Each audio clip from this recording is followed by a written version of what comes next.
na MTN na EAP na Bralirwa ndetse na B1G. Ni ibyishimo rero kuba tugiye kuzenguruka igihugu duteza imbere muzika nyarwanda. Yabakoze cyane. Murakoze cyane. Amazina yanjye ni Gabo Richard, ariko amazina nkoresha mu kazi ni Kevin Kade. Ibyo ni iby'agaciro cyane bivanye ku mutima. Nshimiye EAP kuba yarafashe umwanya ugatekereza ku bahanzi bakizamuka cyangwa abahanzi batamaze igihe kinini mu muziki. So ni iby'agaciro kuba ndi hano kandi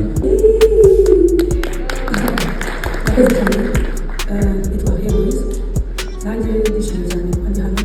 Ni iby'agaciro kuba byibuze kuko guma hari kandi bizera ko nzabahagararira neza cyane. Genda umunyagihugu bita The Batman Captain the number one suspect abizi Kivumbi King. Nishimiye kuba ndi hano nk'uko bagenzi banjye babivuze. Iyi ni inshuro yanjye ya mbere kandi ni itafari riba rivuye kuri kariyeri yanjye cyangwa ku muziki wanjye kuba ndi hano ndi kumwe n'abo bantu bose. So thank you. Nitwa Juno Kizigenza aka Jesus Ijana aka Rutwi aka Huba. I'm so happy to be here. Personally, we celebrating 5 years in the game, so cyari cyo gihe cyo kugera ku bantu banjye aho bari hose. I can't wait. Thank you so much. Ndashaka gushimira cyane cyane EAP for the inclusion in this show. Nanjye ngiye kuba muri bitaramo. I can't wait. Thank you so much. Yes, reka twongere tuguha ikaze wowe wakoze subscribe kuri Take One, ndetse tunagushimira cyane tukwifuriza gukomeza kumera neza cyane.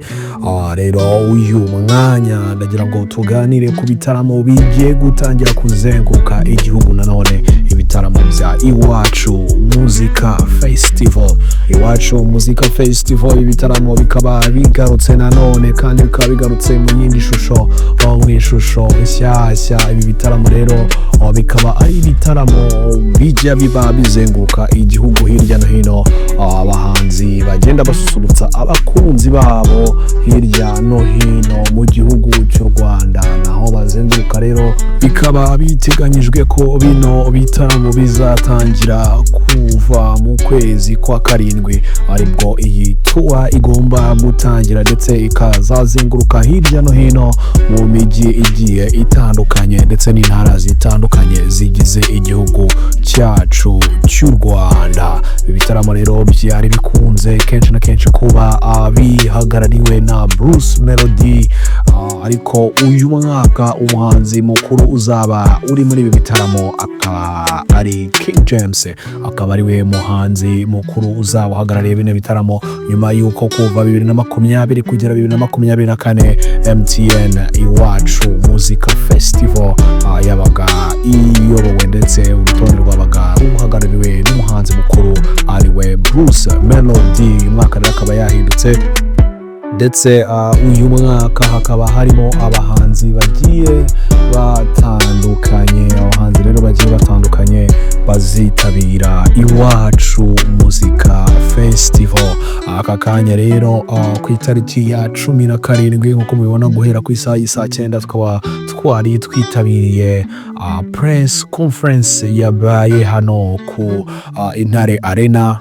Iyi Intare Arena akaba ariho Iwacu Muzika Festival yatangarije buri kimwe cyose nk'uko kigiye kuba cyajyaho mbere hano muri iyi festivale ishyigikira ndetse inafite gahunda yo kuzamura umuziki w'abahanzi nyarwanda.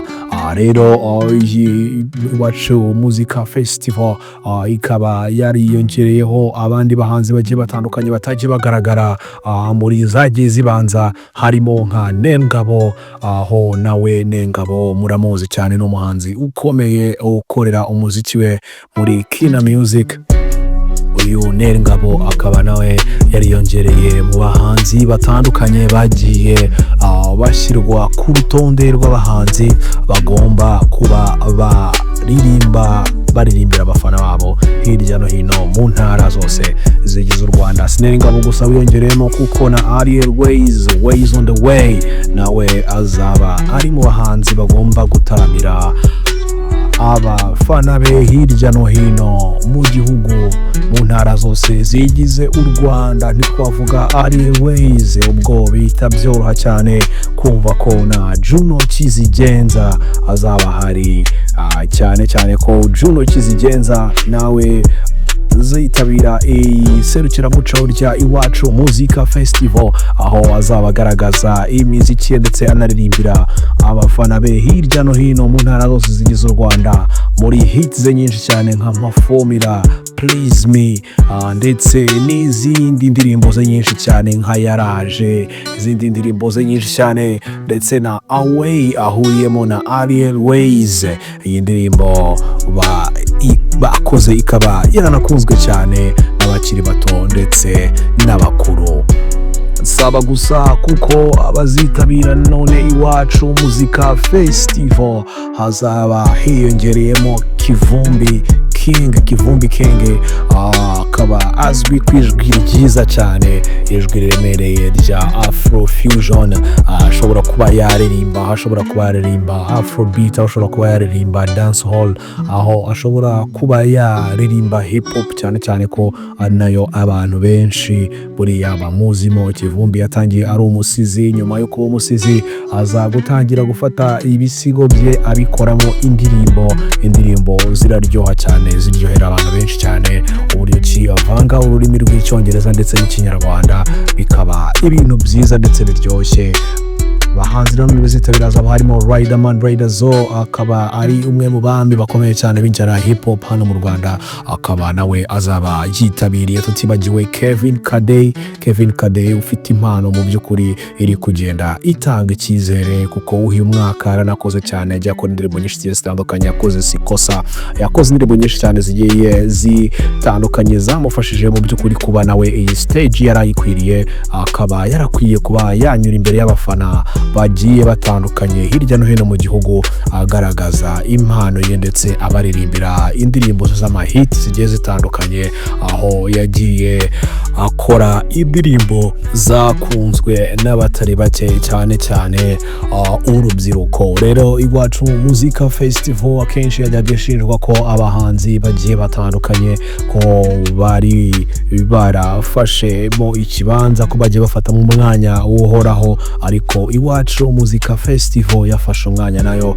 yitekerezaho. Barangije ababitegura EP ihagarariwe na Mushyoma Joseph aka Bubu, bakaba baricaye bakatekereza neza, bagafata umwanzuro wo guhindura liste y'abahanzi, bagahindura abahanzi ndetse bakaba bagerageje no gukora ibishoboka byose ku buryo ki buri muhanzi wese wo mu Rwanda wakoze ndetse ufite playlist nzima ashobora kuba yajya agaragara kuri uru rubyiniro, nawe ruba ruriho imbaga y'abakunzi ba muzika hirya no hino mu gihugu aho baherereye hose. Ibitaramo rero bikaba byari bifite gahunda y'uko byatumira The Ben ufite izina rikomeye cyane hano mu Rwanda, bari mu bakandida bagombaga kuzasusurutsa abanyarwanda hirya no hino mu ntara zigiye zitandukanye z'igihugu. The Ben bakaba ariwe bifuzaga kuba basimbuza Bruce Melody, gusa The Ben ntago byabakundiye kuko bivugwa ko The Ben yabaciye miliyoni 100 z'amanyarwanda kugira ngo azabashe kuba yakitabira iri serukiramuco rya Iwacu Muzika Festival. Bakaza kubona rero ko Iwacu Muzika Festival ntabwo byakunda gutanga amafaranga miliyoni 100 ku muhanzi umwe gusa, mu gihe haba hari n'abandi bahanzi baba bakeneye kugira ngo nabo bagire icyo bahabwa, bagire icyo bacyura.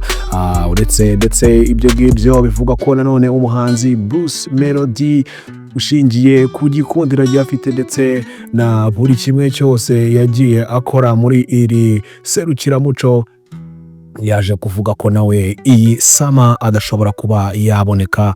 Rero icyo gihe nibwo Iwacu Muzika Festival muri ya gahunda n'ubundi bafite gukomeza guhindura abahanzi kugira ngo buri muhanzi wese wo mu Rwanda babe bamuha stage kuri iri serukiramuco. Bahitamo gufata umuhanzi wundi mukuru King James, aba ari we ugiye kuza ayoboye iri serukiramuco ndetse ari kumwe n'abandi ba youngsters benshi bagiye batandukanye, kuko abahanzi mu barimo ari benshi kandi ibi bitaramo bigomba kuza